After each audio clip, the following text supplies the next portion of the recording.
Monsieur, chers téléspectateurs, bienvenue à votre émission HCOM Hémicycle. La tribune de la représentation nationale reçoit sur ce plateau Dr Issa Doubraye, ministre de l'économie, de la planification du développement et de la coopération internationale. Il sera question au cours de cette émission du décryptage de la loi portant création de l'École nationale des statistiques et d'économie appliquée.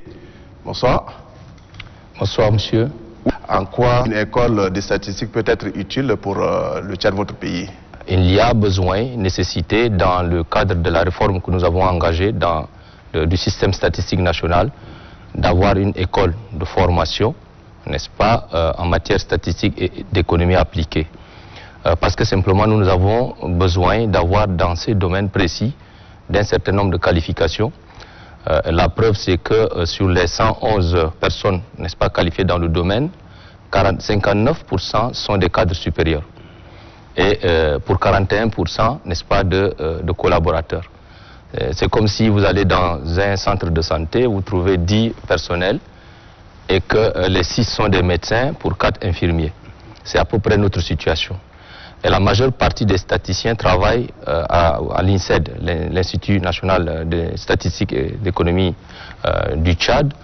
Et donc, nous sommes dans le besoin de former davantage, n'est-ce pas, de personnel en statistique et d'économie appliquée, parce que dans ce domaine, qui est transversal à tous les leviers économiques, sociaux, culturels, nous avons besoin de statisticiens, chose qui nous manque. Et nous avons jugé utile d'avoir une structure de formation supérieure ici au Tchad pour les former à un coût acceptable, pour éviter que les gens aient à payer pour aller se faire former à l'étranger, que ce soit en Côte d'Ivoire, au Cameroun ou au Sénégal. Les critères d'admissibilité à cette école? Les critères d'admissibilité permettaient simplement que le décret d'application puisse les mettre en place, et c'est ce que nous allons faire avec la nomination prochaine, n'est-ce pas, des premiers responsables de cette école, qui seront chargés, n'est-ce pas, non seulement de mettre en place l'organigramme, de proposer l'organigramme, mais aussi un décret d'organisation et de fonctionnement de cette école. Lors de l'adoption de cette loi, les conseillers nationaux ont émis des inquiétudes, surtout dans les critères d'admissibilité, surtout qu'au Tchad aujourd'hui, on pensait qu'un concours s'est réservé aux enfants des ministres, les enfants des DG, des militants. Encore que les enfants des ministres et des DG sont aussi des Tchadiens. Non, moi je ne me préoccupe pas de ces craintes, de ces doléances qui sont légitimes. Mais moi je voudrais vraiment parler de ce qui nous concerne. Cette école va, comme nous avons l'habitude de le faire à l'INSED, va procéder au recrutement dans les critères requis. Puisque l'INSED a déjà l'habitude, n'est-ce pas, de procéder au recrutement des Tchadiens au bénéfice des écoles, n'est-ce pas, statistiques, tant au Cameroun qu'au Sénégal. Et ça se fait dans de meilleures façons. Souvent, nous publions les résultats que vous voyez. Et aujourd'hui, nous puissions vous garantir que cette école va recruter à la base, n'est-ce pas, des critères édictés par l'ONEX. Si vous ne faites pas confiance à l'ONEX, ça veut dire que vous remettez en cause l'organisation de notre baccalauréat. C'est l'institution en charge d'organiser les concours nationaux et à laquelle va échoir l'organisation aussi de recrutement à l'INSEA. Donc nous avons coupé court à cette question et levé aussi tout équivoque que l'organisation des concours d'accès à cette école va obéir aux critères normatifs, des critères requis en la matière, parce que le domaine des statistiques n'est pas un domaine tout venant. C'est un domaine spécialisé. Nous souhaitons que nos statisticiens puissent demain accéder à d'autres écoles, puissent être parmi les plus performants. À partir de ce moment, il faut que leur recrutement obéisse aux critères requis, des critères acceptés pour ne pas compromettre leur avenir demain. Pour accéder à cette école, les candidats, c'est des candidats tous confondus ou bien?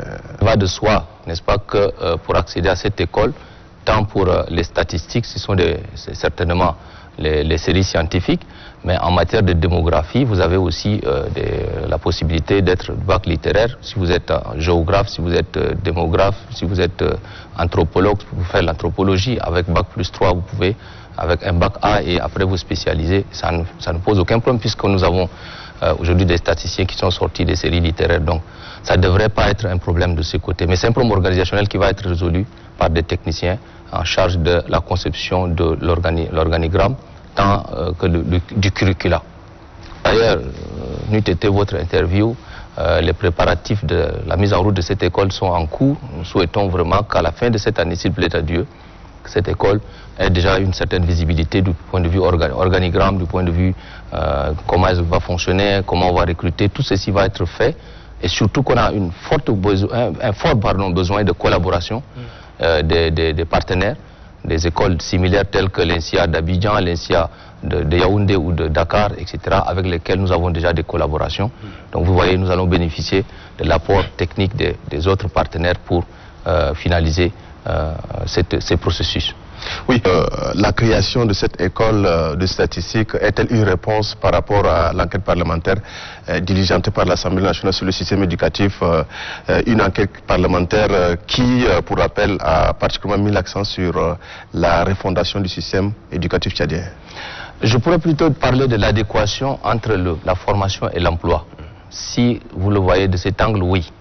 Mais sinon, il n'y a pas forcément une corrélation entre l'enquête parlementaire et notre processus actuel, si ce n'est pas simplement de spécialiser, de spécifier les formations données à nos jeunes frères et sœurs pour être en phase avec l'emploi, le marché de l'emploi. Parce que vous êtes d'accord avec moi qu'aujourd'hui, vous nous parlez des chômeurs.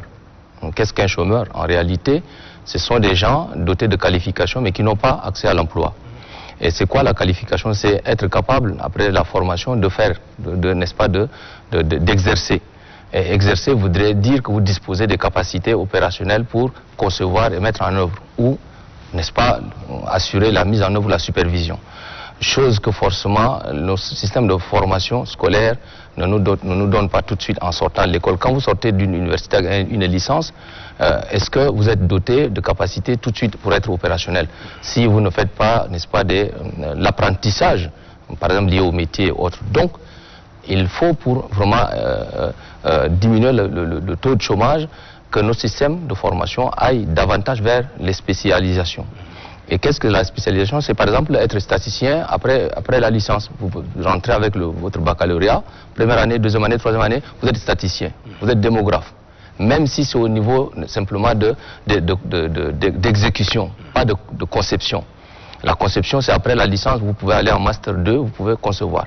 C'est la spécialisation. Vous pouvez même vous établir dans votre compte privé, ouvrir un bureau d'études ou rejoindre un bureau d'études, aller dans le secteur privé, parce qu'il faut que nous puissions nous dire que nous ne formons pas que pour la fonction publique. Nous voudrions former aussi pour le secteur privé. Et surtout que l'amorce de la diversification de l'économie nécessitera de la main-d'œuvre qualifiée, des spécialités. Nous n'allons pas importer ces gens de l'extérieur. Il faut aussi les former sur place notamment.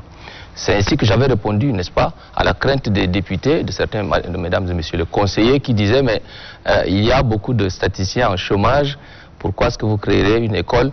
Il fallait maximiser les ressources là, il fallait mettre dans n'est-ce pas, dans les facultés, etc. J'ai répondu en disant, si telle est notre conception, c'est qu'il faudrait fermer aussi les universités du Tchad, parce que elles forment aussi pour la même situation. Le chômage va exister, mais nous allons continuer à nous battre pour diminuer le chômage. On ne peut pas prétendre l'éliminer carrément, ce n'est pas possible, mais pour diminuer le chômage. Et la création de cette école est l'une des solutions. Il en sera de même pour les écoles de petits métiers, les écoles de métiers, qui sont en train d'être, n'est-ce pas, créées, structurées à l'intérieur du pays, tant sur le financement public que privé. Donc c'est une réponse pas unique, mais globalisante, de ce que nous devions tout faire pour que notre système de formation s'adapte aux besoins du marché d'emploi. L'inverse n'est pas du tout vérifiable. Ce n'est pas au marché d'emploi de venir chercher et de s'adapter à ce que nous formons. Mais c'est tout le contraire qui doit être fait plutôt. Et je sais que le gouvernement est conscient. La preuve, c'est que vous allez regarder dans la nomenclature actuelle du gouvernement, il y a un ministère spécifique en charge de la formation professionnelle. Et même le ministère de la Jeunesse a un volet entrepreneuriat. Tout ceci concourt, n'est-ce pas, à ce que nous devions mettre en œuvre tous les moyens pour offrir aux jeunes Tchadiens des formations qualifiantes. Oui, vous parlez des secteurs privés. Est-ce que réellement, monsieur le ministre, vous êtes économiste, est-ce que de nos jours, le secteur privé est en train d'absorber réellement ces jeunes-là? Je suis ministre de l'économie, je suis géographe à la base, spécialiste de développement. Donc oui, c'est quoi? Le secteur privé est le meilleur partenaire du Tchad, meilleur partenaire du gouvernement, en ce qu'il n'y a que ce secteur privé. S'il est résilient, s'il est réellement, comme on appelle, en activité, et en pleine activité, peut être le meilleur créateur d'emplois et le meilleur créateur de débouchés. Parce que la fonction publique ne peut pas, n'est-ce pas, recruter tous ceux qui sont sortis de nos écoles, de nos centres de formation.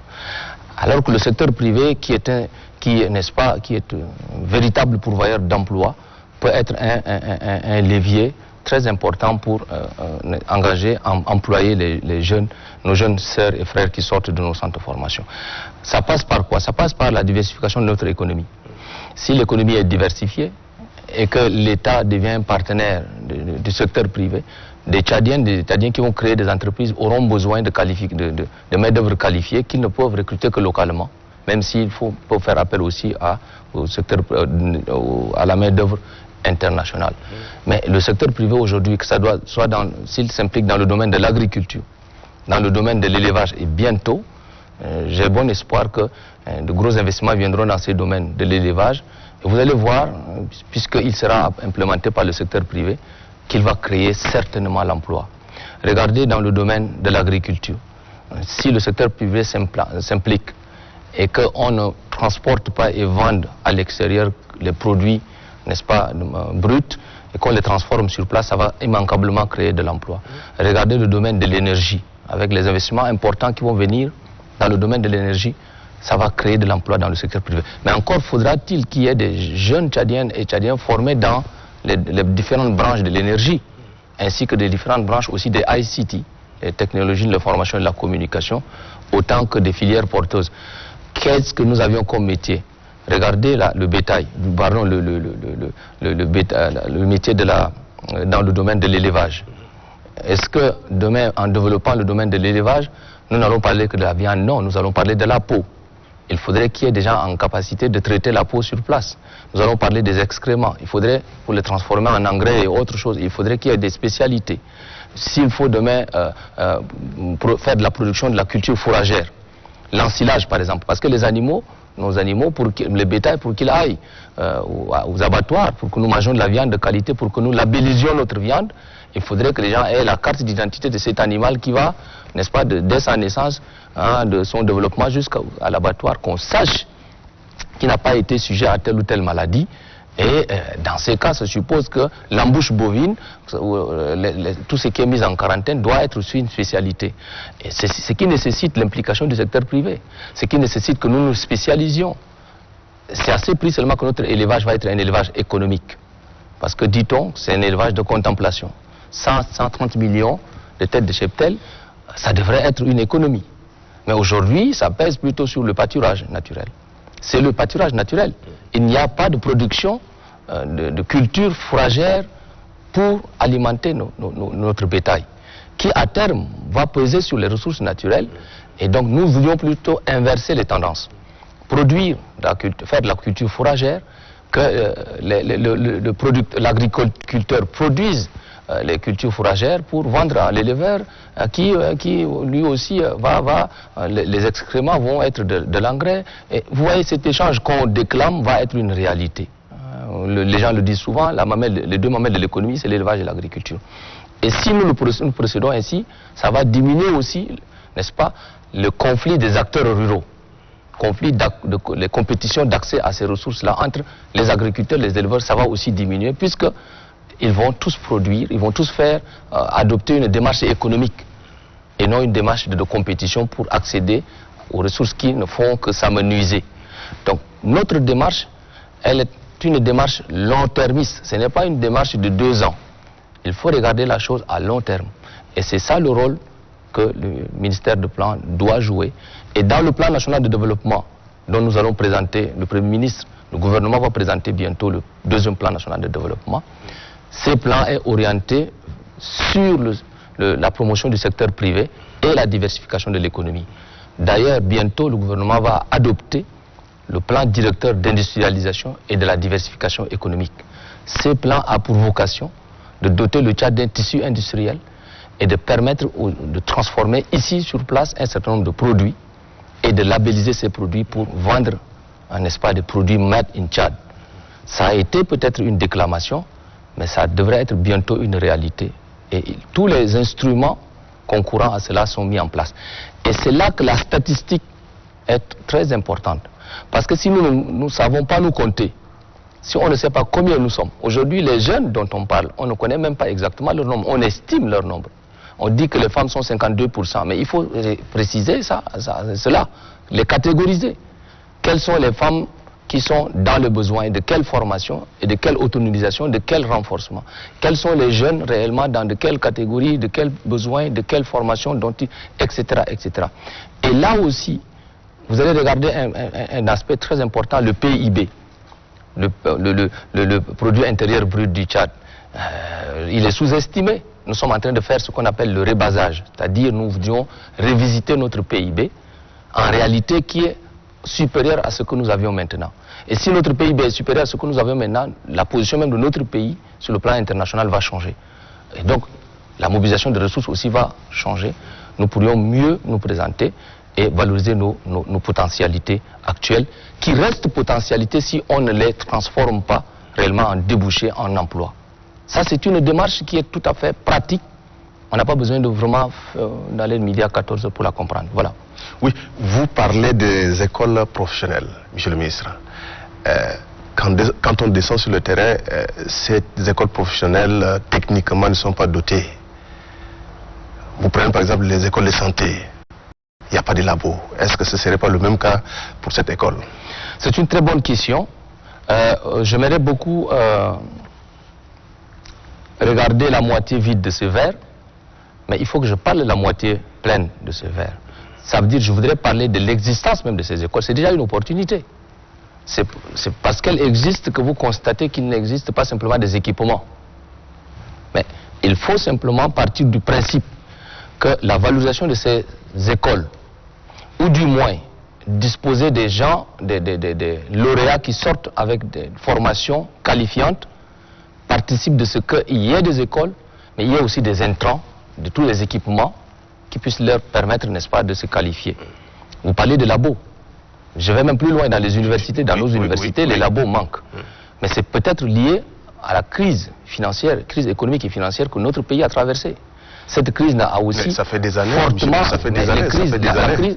La crise a commencé en quelle année? Mais la crise a commencé depuis 2014. Depuis 2014, bien avant ça? Elle a seulement été accentuée en 2014. Avant le pétrole, avant 2003, on avait la crise. Vous êtes d'accord? Parce que notre économie a fortement été impactée par les conflits guerriers que le Tchad a connus. Tous les conflits ont impacté négativement notre économie, qui est une mono-économie basée sur la production cotonnière, c'est tout. Et donc, vous ne pouvez pas attendre d'une telle économie d'être dotée de ressources importantes pour elle aussi investir dans le système de formation. Or, le capital humain, donc la formation, c'est le meilleur investissement qui est. Et il faut que nous disposions des ressources importantes pour investir en formation.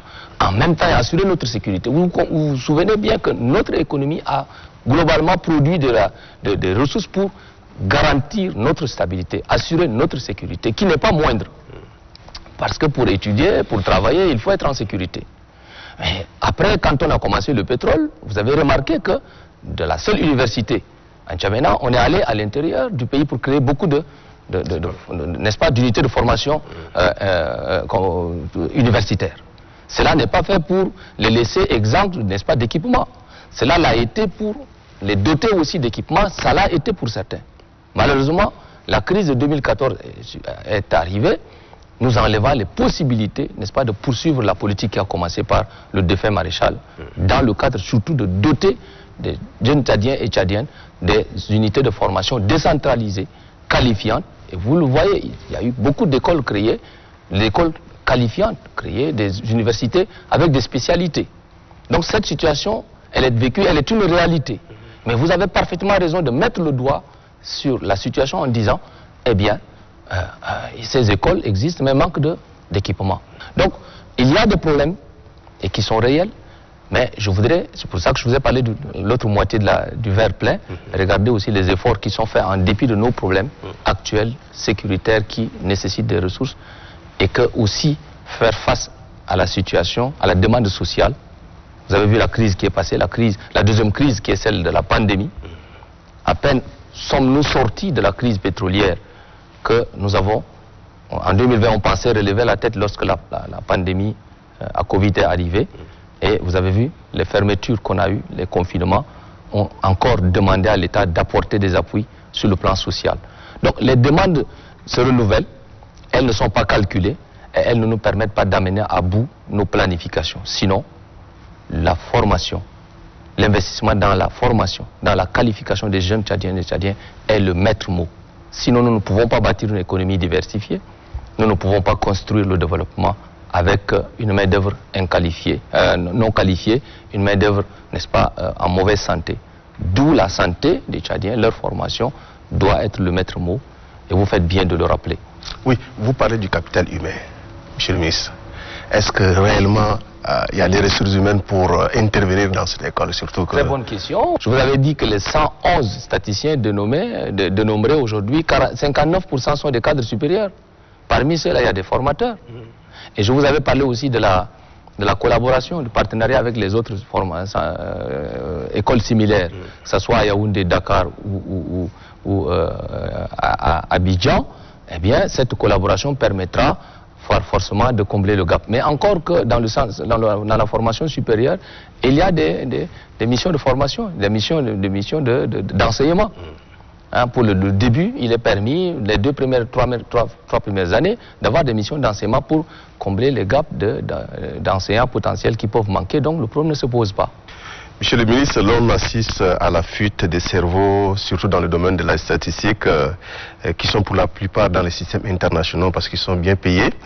Alors, que fera le gouvernement donc pour les maintenir après avoir les formés? La pénétration par les Tchadiens et les Tchadiens du système international n'est pas mauvaise en soi. Il faut que les Tchadiens et les Tchadiens aillent dans le système international. Nous devons investir le système international pour avoir la bonne information, pour aussi impliquer notre pays dans un certain nombre d'avantages qu'ils peuvent avoir, parce que l'information est capitale. Nous manquons d'informations. Nous n'avons pas assez de Tchadiens dans le système international.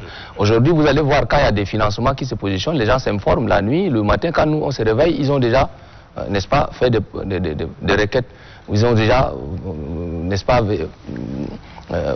comment on appelle, souscrit à ça. Et nous venons toujours tard.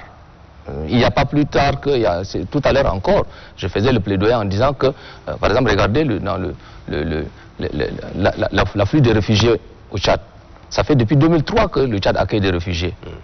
Mais je puis vous garantir qu'il n'y a pas beaucoup de Tchadiens à l'international, surtout dans le système humanitaire. Il y a un seul Tchadien qui est représentant, n'est-ce pas, du HCR à Djibouti. Vous ne trouverez pas un autre Tchadien représentant d'une autre agence du système des Nations Unies à l'étranger. Nous le leur disons. Soit parce que les Tchadiens ne font pas d'efforts pour intégrer le système international, ou alors le système, d'une certaine façon, ne les favorise pas. Dans un cas comme dans l'autre, c'est déplorable. D'où, il ne faut pas avoir peur que les Tchadiens aillent à l'international. Ça, c'est la première chose. La deuxième, si ici au Tchad, les Tchadiens quittent la fonction publique pour le secteur privé, c'est peut-être que nous devions regarder un peu, surtout le traitement qu'il y a. Et comme la crise est arrivée, le traitement à la fonction publique peut-être peut encore être amélioré. Mais ce n'est pas le grand problème. Le grand problème, c'est à la base, il faut former assez de gens pour qu'ils puissent satisfaire aussi à la demande de la fonction publique, ainsi que le surplus qu'il aille au secteur privé et qu'une autre partie aille à l'international. D'où l'école peut être une des solutions de former le maximum de statisticiens, de démographes, d'économistes, spécialisés, et qui puissent répondre aux besoins de l'administration publique, parce que les pôles statistiques dans les ministères doivent être investis par les statisticiens formés. Et une partie peut aller dans le secteur privé aussi parce que c'est important. Ainsi, nous sommes sûrs que les données collectées seront bien traitées, seront bien divulguées, et que les rapports que nous allons collecter à la fin soient des rapports qualitativement défendables. Sinon, les mains inexpertes vont se substituer en statisticiens. Le métier de statisticien, c'est un corps. C'est comme les médecins. C'est pas tout le monde qui se lève un matin, c'est pas parce qu'on sait compter qu'on est statisticien, non. C'est un métier, du moins c'est une formation spécifique pour laquelle il faut beaucoup d'attention. Peut-être une dernière question, Monsieur le Ministre. Dans les discussions générales, les conseils nationaux ont particulièrement insisté sur les dispositions prises pour assurer l'adéquation entre la formation et l'offre d'emploi. Je ne saurais évacuer cette question tout seul. Le ministre en charge de l'entrepreneuriat, la ministre en charge de la formation professionnelle, le ministre en charge de la fonction publique et de l'emploi peuvent être d'accord avec moi pour dire que la question de l'emploi est une question cruciale. Et le Premier ministre lui-même l'a dit. Vous avez écouté l'adresse du président du Conseil ministériel de transition en décembre. Il a fait de cette question une priorité. Les partenaires le savent. Donc la question de l'emploi est une question transversale. Elle est une question, n'est-ce pas, pour laquelle aucun moyen ne peut être économisé. Mesdames et messieurs, chers téléspectateurs, ainsi prend fin notre rendez-vous de ce soir. Nous venons de recevoir sur ce plateau Dr Issa Doubraye, ministre de l'économie et du plan. Il était question au cours de cette émission du décryptage de la loi portant création d'une école nationale de statistique et d'économie appliquée. Au revoir et à la semaine prochaine.